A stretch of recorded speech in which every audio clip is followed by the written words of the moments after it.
Welcome. This is HRS TV, and I am Jody Hurwitz, President-elect. This is another session of Advocacy in Action.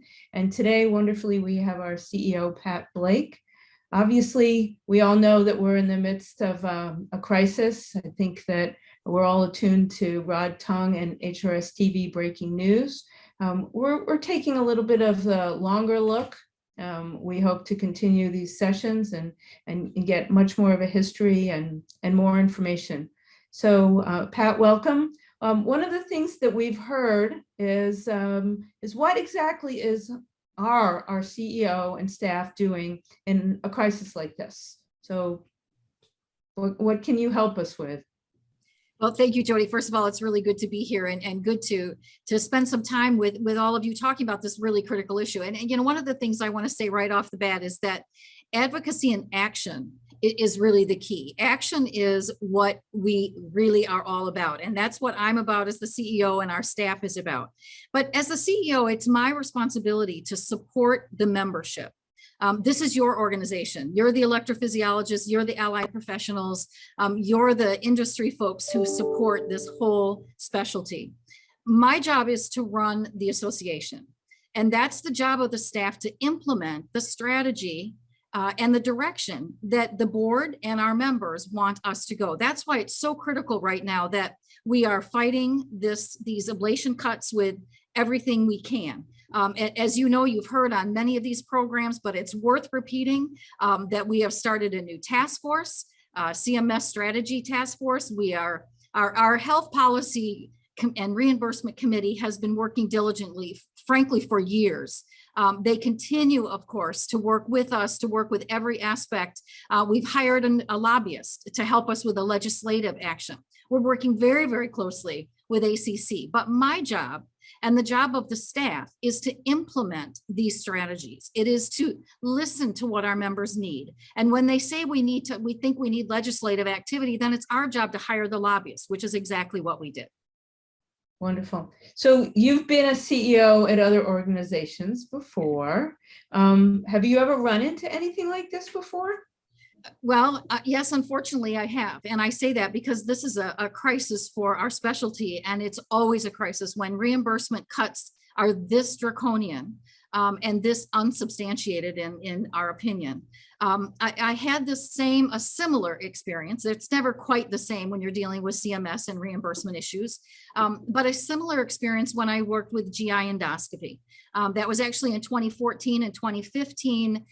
Many of you will remember at that time, there was a guideline that came out that said anyone over 50 should be screened, do a screening colonoscopy. And as you can imagine, what happened was the volume of colonoscopies went up dramatically. When that happens, and that's very similar to what happened with ablations, when that happens, CMS starts realizing that they are reimbursing or spending a lot of money in a particular area. That happened with colonoscopy, upper and lower, both. They were challenged. We were able to delay cuts is the best way to say it. Delay cuts on the lower endoscopy. We were not able to do that on upper endoscopy. I'm happy to say in our situation, we are actually being more aggressive than we were in the GI world. We did a lot of work with CMS in that instance. This time we're dealing with CMS, but as we all know, more importantly, or we hope more importantly, we're really pushing on the legislative side. We're really trying to get the Congress, our representatives to intervene on our behalf and on behalf of our patients to CMS to try to make a difference.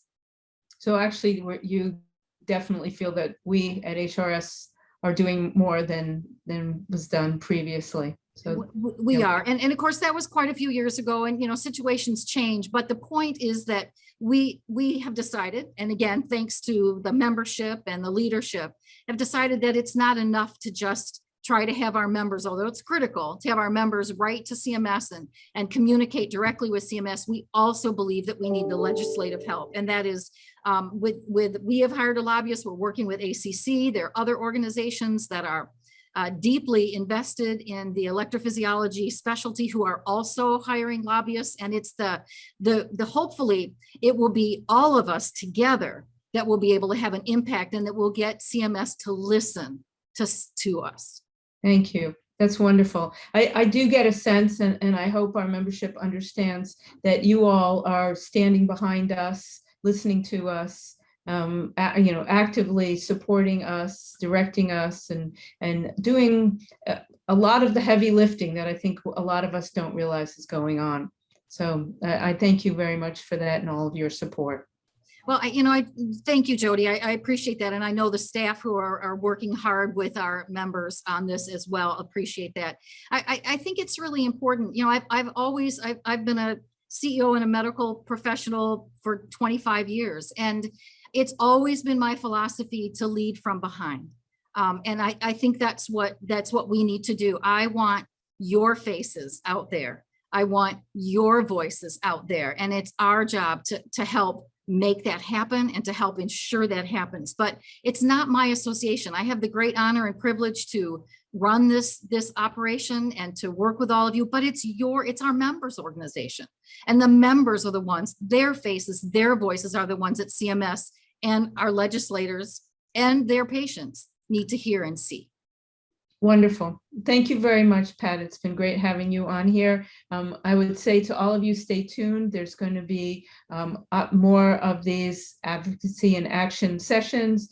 And also, please stay tuned for how you all, our members, ourselves, can help. Take care. Thank you. Thank you.